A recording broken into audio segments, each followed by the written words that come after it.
A recent affidavit filed by Union Government in Supreme Court mentioned that there are 4,28,677 castes in India according to Socio-Economic Caste Census of the year 2011.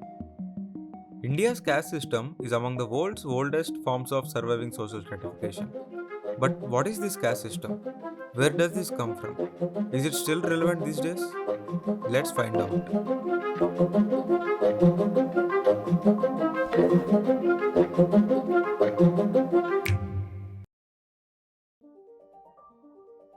India is the seventh largest country by area and the second most populous country and the most populous democracy in the world. Manusmriti, which was widely regarded to be most important and authoritative book on Hindu law and dating back to at least 1000 years before Christ was born, acknowledges and justifies the caste system as the basis of order and regularity of society. The caste system divides Hindus into rigid hierarchical groups based on their karma, and dharma is generally accepted to be more than 3000 years old. The caste system divides Hindus into four main categories: Brahmins, Kshatriyas, Vaishyas, and the Shudras. Many believe that the groups originated from Brahma, the Hindu god of creation. At the top of the hierarchy were the Brahmins, who were mainly teachers and intellectuals and are believed to have come from Brahma's head. Then came the Kshatriyas, or the warriors and rulers, supposedly from his arms. The third slot went to Vaishyas, or the traders, who were created from his thighs. The bottom of the heap were the Shudras, who came from Brahma's feet and did all the menial jobs. Outside of this Hindu caste system were the Dalits. The main castes were further divided into about 3000 castes and 25,000 subcastes, each based on their specific occupation.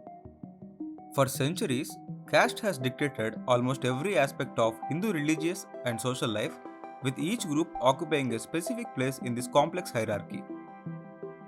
Rural communities have long been arranged on the basis of castes. The upper and lower caste almost always lived in segregated colonies. The water wells were not shared, Brahmins would not accept food or drink from the Shudras, and one could marry only within one's caste. The system bestowed many privileges on the upper caste while sanctioning repression of the lower caste by privileged groups. Often criticized for being unjust and regressive, it remained virtually unchanged for centuries, trapping people into fixed social orders from which it was impossible to escape. Despite the obstacles, some Dalits and other lower caste Indians like B.R. Ambedkar and K.R. Narayanan have risen to hold prestigious positions in the country. On December 25, 1927, B.R. Ambedkar burned Manusmriti as a symbol of rejection of the religious basis of untouchability. Historians though say that until the 18th century, the formal distinctions of caste were of limited importance to Indians. Social identities were much more flexible and people could move easily from one caste to another. Independent India's constitution banned discrimination on the basis of caste, and in an attempt to correct historical injustices, it provided a level playing field to the traditionally disadvantaged. In 1989, quotas were extended to include a grouping called the other backward classes, which fall between the traditional upper caste and the lowest. In recent decades, with the spread of secular education and growing urbanization, the influence of caste has somewhat declined, especially in cities where different castes live side by side and intercaste marriages are becoming more common.